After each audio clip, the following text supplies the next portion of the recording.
Welcome to another reaction video, and this is a Wall Street Warning, and it's a forum. It's the Future Investment Initiative that was in Saudi Arabia last Tuesday, and it was Ray Dalio, Jamie Dimon, Larry Fink, and it's basically a very grim outlook for the global economy. Let's get at the one section with Jamie Dimon from J.P. Morgan. When you look at the geopolitical situation, as complex as we've seen, I don't know if it's 1948 or 1938. Obviously, we all hope it goes away. I think it's a little bit of wishful thinking. It's going to take real leadership on the part of many people out there. And then I look at the financial situation, the fiscal spending, which is more than it's ever. I'm talking about the United States, but it's almost true around the world. It's more than it's ever been in peacetime by a long shot, with the highest debt levels we ever had by government. And there's this kind of omnipotent feeling that central banks and governments can manage through all this stuff. I'm cautious. I don't think it makes a piece of difference whether rates go up 25 basis points or more. Okay, a lot there. He's made a lot of big statements very quickly, and I completely agree. More than ever, geopolitics is driving markets right now. And my take on this is a drive from the likes of WEF that have a progressive neoliberal take on the world, that they want to push a certain agenda that includes ESG, and that is government spending. So this has opened up the monetary and fiscal policy to be just print money, and the government will just spend, but somehow nothing wrong can happen from this. That might piss people off to make that stance, because we try to avoid some of the politics here, but I don't see any other way out, kind of like what Jamie Dimon's alluding to, unless we have very strong, more conservative, like fiscal spending, more responsible spending, more revenue coming in, and also a clearer path to some of the goals that are out there, unless you just literally drive inflation through the roof, which can happen. And that did happen in the 70s as well. We saw something like this similar. We saw a lot of U.S. cities in total disarray and disregard, with rampant crime, which we're seeing. So this is mirroring a lot of what we've seen in the past. And the lack of leadership coming from the world superpower, the U.S., has now been reflected in the rest of the world, because they know the U.S. isn't going to act. And if they do act, they'll use some other subsidiary to do something. But we definitely, we are weak in the West. And that is a very politically loaded statement. I don't mind, but that's my absolute belief. We are at the weakest we've been in a very long time. And of course, every conspiracy theory flows after that, which might be fun conversations, but we'll leave alone. Let's get back to Jamie Dimon.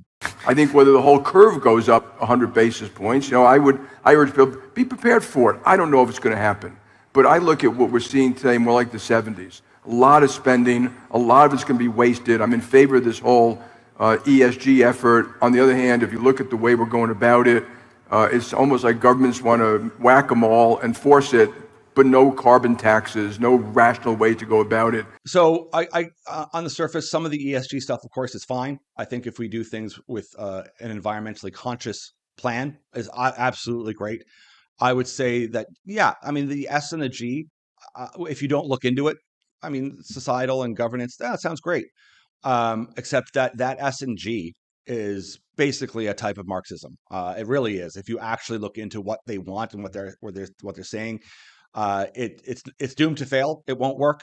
But that's, if we find some solution that's somewhere in between what these kind of elitists are pushing and what in reality could work, then that's great.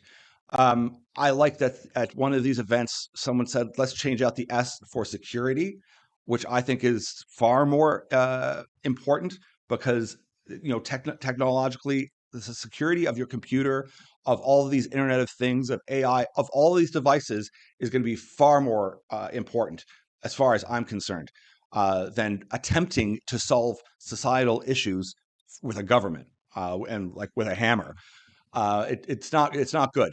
But once again, it's referring to see that instead of using markets, and instead of using entrepreneurship or academia or inventiveness, it's governments trying to force social programs onto people, and for the most part, they don't really want. And also, if you are a big fan of the WF and of this initiative from the UN, it's basically for the West to back off and to pay for the future. And I don't think there's any good thing that comes from that. I also don't think that that the West has to pay for anyone else other than their own country. But let's move on and get back to Jamie. You can't build pipelines to reduce coal emissions. You can't get the permits to build solar and wind and things like that. So we better get our act together. So once again, the permitting process, we've talked about it in mining. It could take 17 years between finding a mine and getting it actually up and running.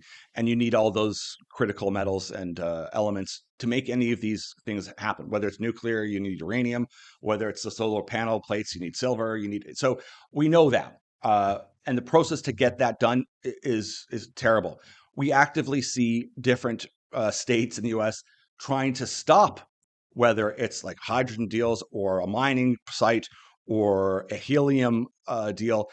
They're actually trying to stop these things from growing because they think they're being environmentally conscious. There's a great difference in what is actually required to make this transition happen, because there is no blueprint.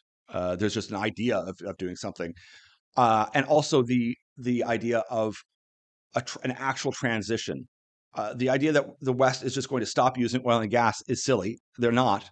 If we could get countries using coal like Germany or China or India to use LNG, if we got that, that would actually account for an incredible amount of CO2 emissions, if that's what you're concerned about.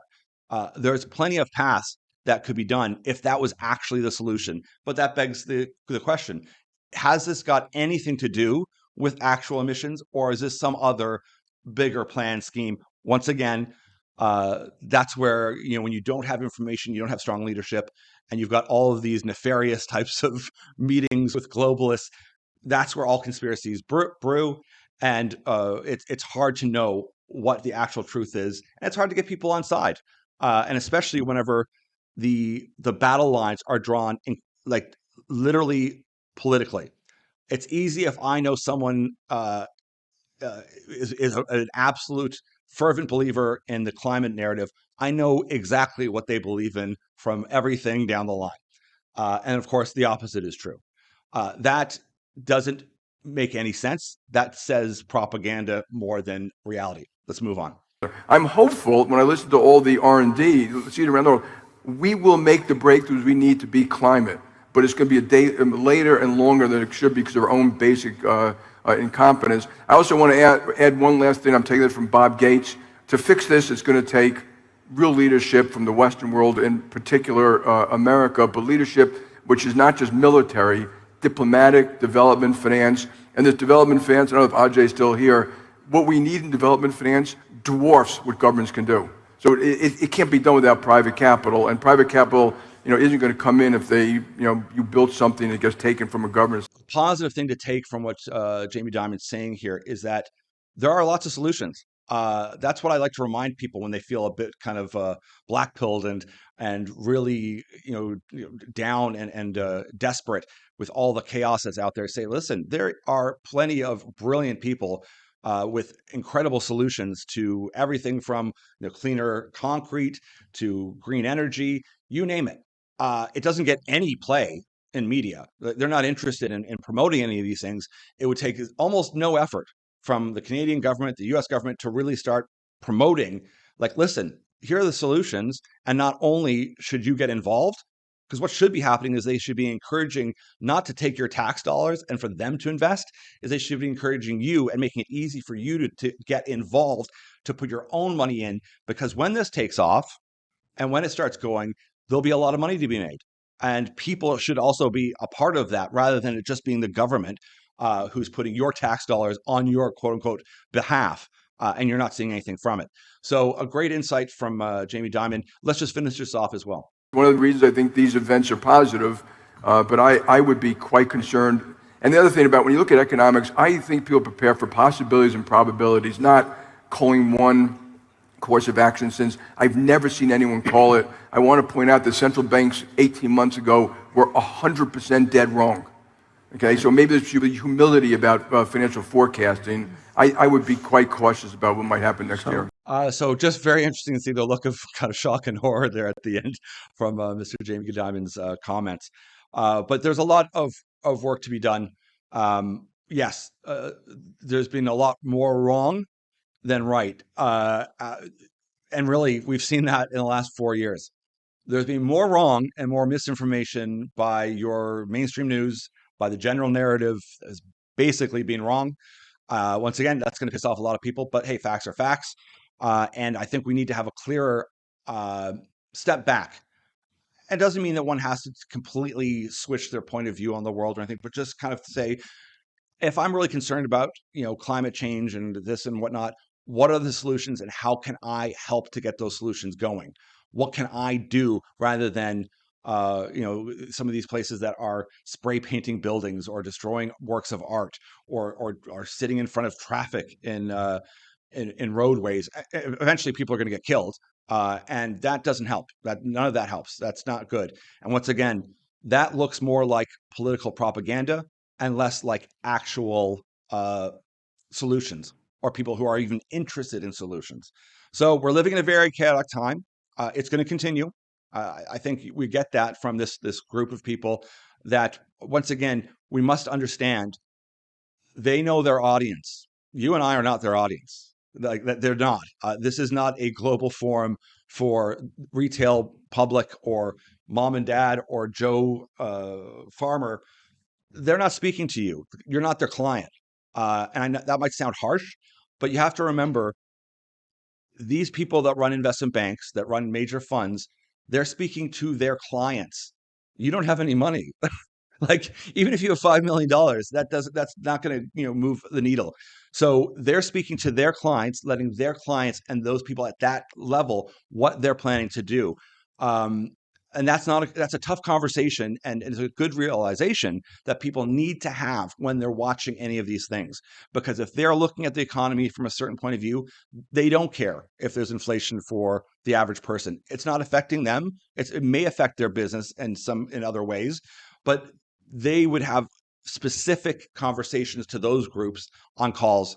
But when they're on TV and they're on these big events, they're speaking to their clients to making them feel at ease.